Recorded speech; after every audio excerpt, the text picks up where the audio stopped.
Good morning students. आज मैं आपके लिए लेके आई हूँ आपके पीरियोडिक टेस्ट का सॉल्यूशन।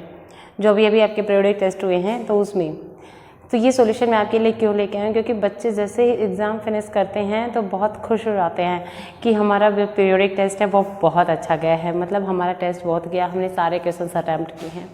तो भी बच्चे उसमें क्या करते हैं, अच्छा मार्क्स स्कोर नहीं कर पाते, तो उसका कुछ रीजंस होते हैं, कुछ मिस्टेक्स होती हैं वहाँ पे, जिससे कि बच्चों के मार्क्स से डिडक्ट हो जाते हैं। बट बच्चों को क्या होता है, वो तो सॉल्यूशन उनका आ गया, आंसर आ गया, बस सही हो गया, बिल्कुल हमारा तो भाई पेपर हो गया। ऐसा नहीं है बच्चे, हमें पेपर को बहुत ही अच्छे से तरीके से रिप्रेजेंट करना चाहिए, तभी हमें मार्क्स फुल मिलते हैं। किसी भी बात को कहने के लिए हम एक तरीका होता है, अपनी बात को एक्सप्रेस करने का एक वे होता है, उसी तरीके से अगर हम उस बात को कहते हैं तभी हमारी जो बात होती है वो वैल्यूएबल होती है। ठीक है, तो उसी तरीके से आपका सॉल्यूशन है क्वेश्चन पेपर का। जैसे ही आपका सॉल्यूशन आप उसको प्रॉपर वे में करते हैं तभी आपको मार्क्स मिलते हैं, और अगर आप उसको प्रॉपर वे में नहीं करेंगे तो सही होते हुए भी आपके मार्क्स डिडक्ट हो जाते हैं। ठीक है, तो आज मैं कुछ टिप्स को बताऊंगी कि आप अपने सॉल्यूशन को भी देखेंगे और कुछ टिप्स भी जानेंगे, जिससे कि आगे वाली क्वेश्चन आगे वाले जो एग्ज़ाम होंगे उनमें हम उसको मिस्टेक ना करें। ठीक है, तो वो आपके पास होते हैं क्या, आपका फर्स्ट क्वेश्चन है मल्टीपल चॉइस क्वेश्चन।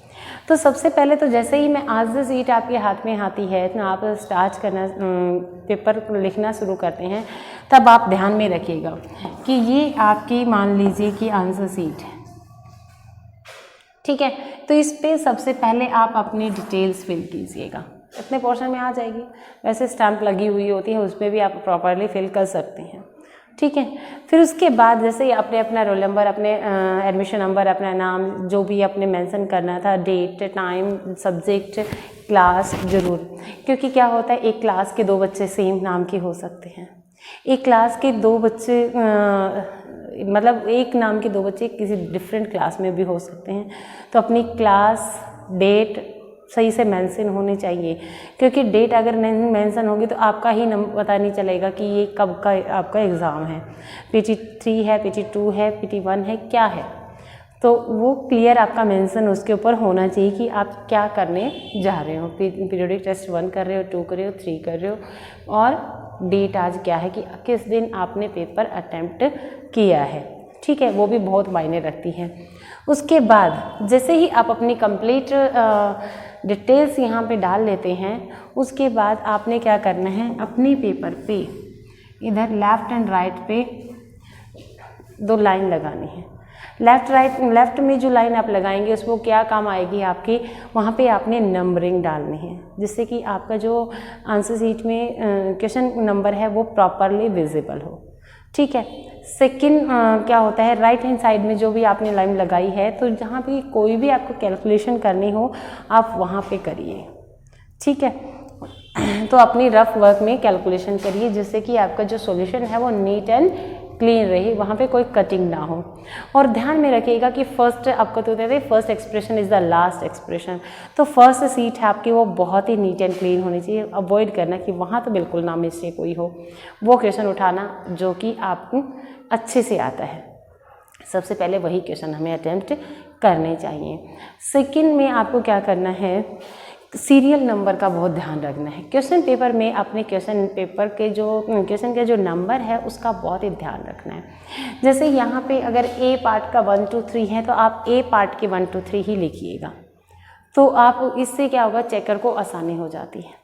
जैसे यहाँ ए पार्ट की मैंने 1 2 3 4 5 लिखा, हो सकता है मेरे बी पार्ट में 1 2 3 4 5 हो, तो अगर आप ओनली 5 लिख देंगे तो अब हमें पता ही नहीं चलेगा कि वो ए पार्ट के हैं या बी पार्ट के हैं।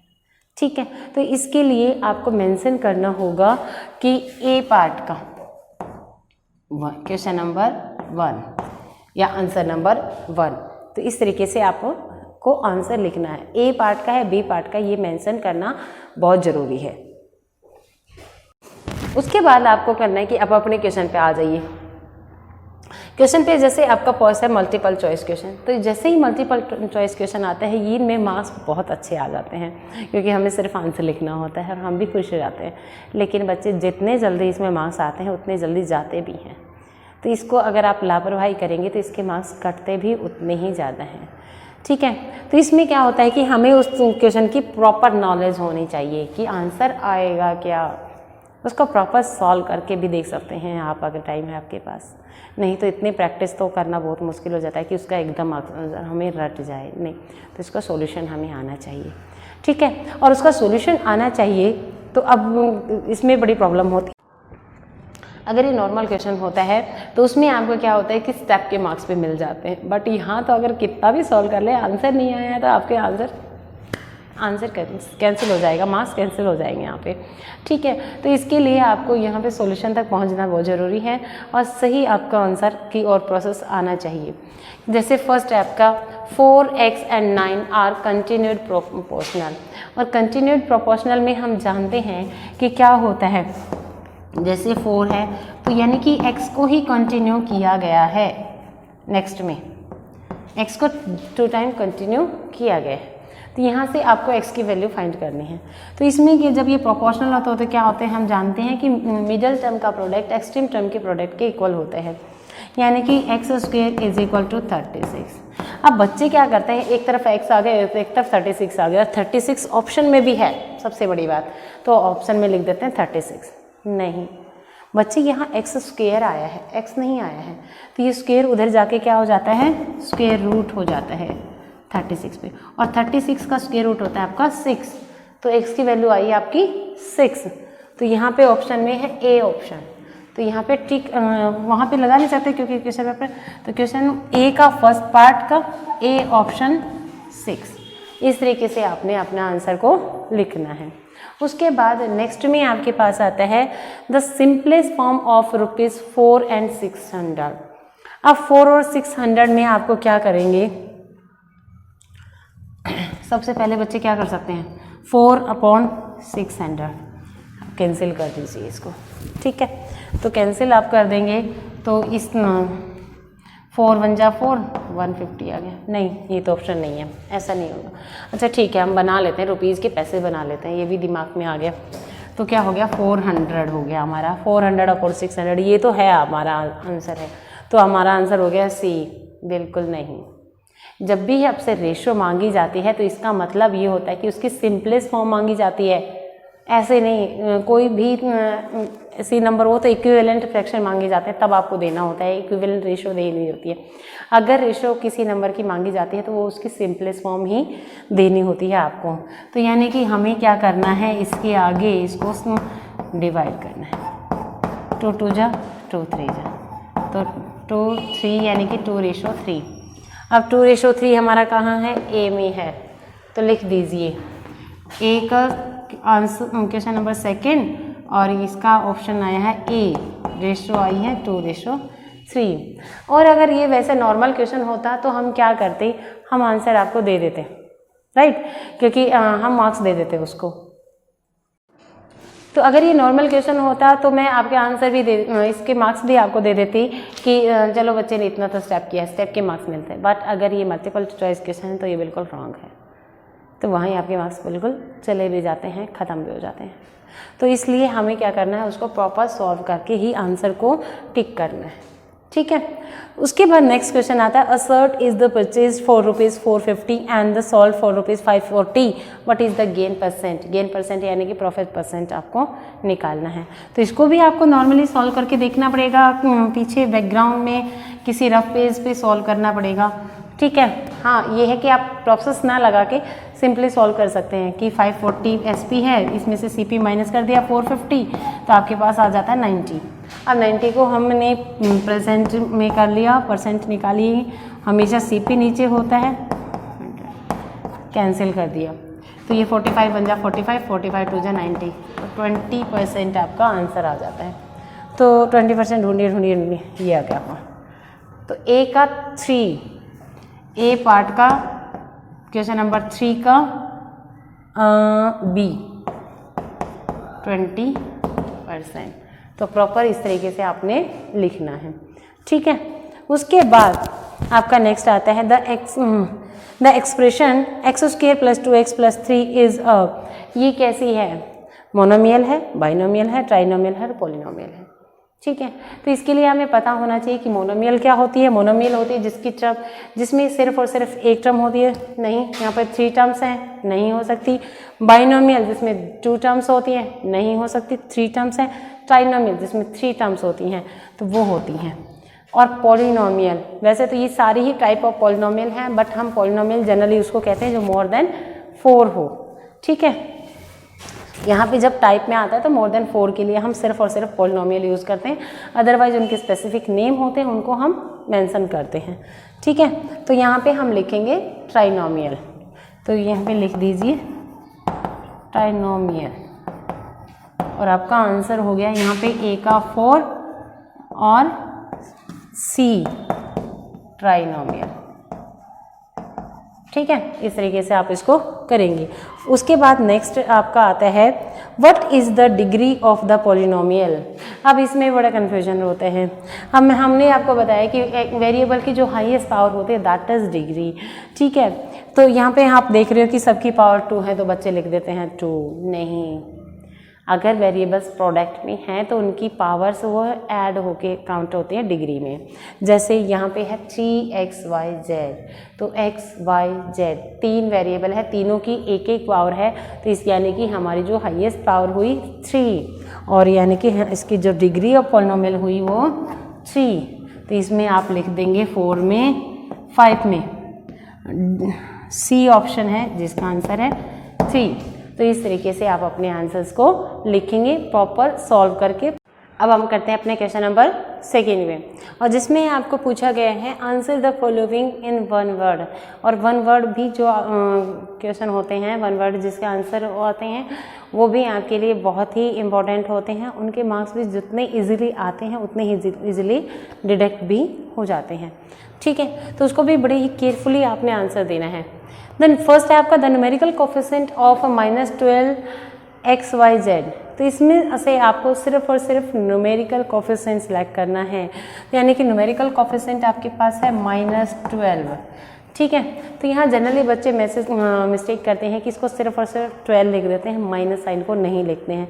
तो ये भी ध्यान रखना है कि ये माइनस साइन बहुत ही इंपॉर्टेंट है, तो पूरा लिखना है आपको -12, ठीक है। सेकंड आपका है the term having the fixed numerical value is called. तो जिसकी फिक्स्ड न्यूमेरिकल वैल्यू होती है वो हमारे क्या होते हैं, जैसे ही हमने वेरिएबल और कांस्टेंट सीखा था, तो वेरिएबल जिसकी फिक्स वैल्यू नहीं होती है और न्यूमेरिकल जिसकी फिक्स वैल्यू होती हैं, तो यानी कि यहाँ पे आपका क्या आएगा, कांस्टेंट टर्म्स। जो कांस्टेंट होते हैं उनकी फिक्स वैल्यू होती है। Now come on question number 3, the degree of constant term is always. और जो कांस्टेंट होती हैं उसकी जो डिग्री होती है वो ऑलवेज क्या होती है, 0, ठीक है। क्या होती है, 0। उसको कांस्टेंट को हम 0 डिग्री पॉलिनोमियल भी कहते हैं। The sum of 2 like term is another like term. किन्हीं भी 2 टर्म्स को, लाइक टर्म्स को ऐड कर रहे हो, जैसे 2x 3x को आपने ऐड कर दिया तो वो 5x ही तो आएगा, कोई और वेरिएबल तो उसमें आगे ऐड ऑन हो नहीं जाएगा, राइट। तो वो क्या रहेगी, the sum of 2 like terms in another a like term, वो भी उनकी लाइक टर्म ही होगी। तो यहाँ पे आप लिख देंगे लाइक, तो सिर्फ और सिर्फ आंसर में आप लिख देंगे लाइक टर्म, ठीक है। उसके बाद नेक्स्ट है if the side of the square is 5a। जब स्क्वायर की साइड गिवन है देन पेरीमीटर इज, तो हमें पेरीमीटर का पता होता है 4 into side, that is 4 into 5a 20a। Next आपका आता है द फ्रैक्शनल रिप्रेजेंटेशन ऑफ 0.05%। तो इसका फ्रैक्शनल रिप्रेजेंटेशन आपको देना है, यानी कि 0.5% की अगर बात हो रही है तो पहले हम डिवाइड में 100 लगा लेंगे, ठीक है। अब फिर आपका डेसिमल भी है तो एक 100 और लगा दीजिए, क्योंकि 2 डिजिट के बाद डेसिमल है। अब इसको सिंपलेस्ट फॉर्म में आप कन्वर्ट कर दीजिए, तो क्या हो जाएगा 5 से 20, तो ये आपका हो जाएगा 1/2000, ठीक है। तो ये आपका आंसर होगा 1/2000, ठीक है। तो इस तरीके से इसकी आप फ्रैक्शनल रिप्रेजेंटेशन कर सकते हैं। नेक्स्ट है the profit of 10% means 10% of किसका, 10 हमें जानना है कि कोई भी प्रॉफिट और लॉस होता है तो वो कॉस्ट प्राइस पे ही होता है, ठीक है। तो कॉस्ट प्राइस ये आपका आंसर आ जाएगा। उसके बाद 20% ऑफ 1215, तो सॉल्व कर लीजिए इसको, रफ वर्क में सॉल्व कर लेंगे हम। 25% है तो 100, 1250 है तो 0 से 0 कैंसिल हो गया। ये आपका आ जाएगा 5 2 जा और 5 से 5 5 जा, तो ये आपका आ जाएगा 625/2, ठीक है। इसको आप अब फ्रैक्शन और डेसिमल फॉर्म में रिप्रेजेंट कर सकते हैं। तो 2 3 जा 6, 2 1 जा 2, 2 2 जा 4.50, ये आपका आंसर आ जाएगा। तो यहाँ लिख लीजिए 312.50, ठीक है। तो ये इस तरीके से आपका आंसर आ जाएगा। If x% of 1250 is 250, then what is the x percentage, आपको बताने की कितने परसेंट आपको है। तो उसमें हम क्या करते हैं, यानी कि 12% का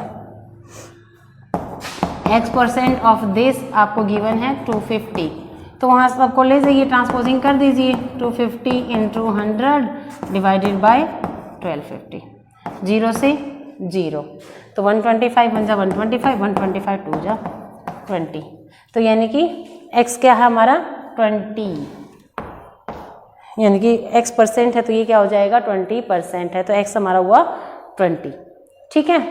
तो इस तरीके से ये आपके 1 वर्ड आंसर भी आप कर लेंगे। अब उसके बाद आता है कि आपका question number C part, solve the following questions. Questions आपको गिवन है उनको सॉल्व करना है। What must be subtracted from this to obtain this, तो जो भी सब्ट्रैक्ट करना है कि ये आपको मिल जाए उसमें से क्या सब्ट्रैक्ट करें, तो उसी नंबर को सब्ट्रैक्ट कर देते हैं।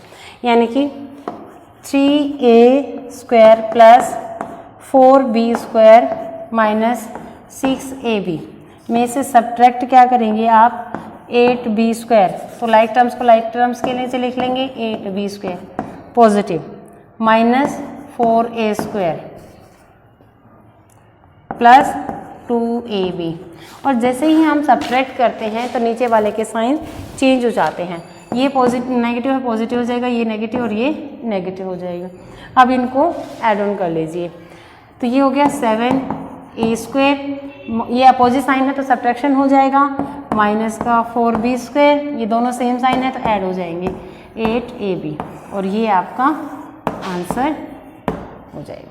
तो इस तरीके से आपको इसको सॉल्व करना था। The total weight of 50 chair is 400 kg, what weight will the chair of, weight of 12 kg, तो वेट ऑफ सेकेंड आपका जो है वेट ऑफ 50 चेयर कितना है 400 kg, तो यहाँ पे हम यूनिटरी मेथड लगाएंगे, 1 का निकाल सकते हैं, तो वेट ऑफ 1 चेयर, तो 400 divided by 5 and weight of 12 chairs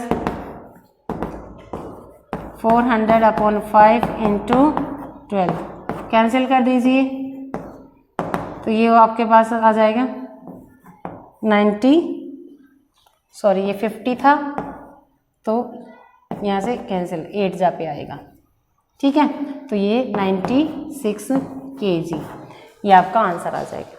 और ये अगर ज़्यादा चेयर है तो ज़्यादा कॉस्ट है, कम चेयर है तो कम कॉस्ट है, तो ये डायरेक्टली भी वेरी कर रहे हैं, तो डायरेक्ट वेरिएशन से भी आप इसको निकाल सकते हैं। यानी कि 400/50 इज इक्वल टू x/12, इस तरीके से भी आप इसको सॉल्व कर सकते हैं, ठीक है। तो 50 × x इज इक्वल टू 400 × 12 और x is equal to 400 × 12 divided by 50, 0 से 0 8 जा, और x is equal to 96 kg। तो इस तरीके से भी आप इसको सॉल्व कर सकते थे।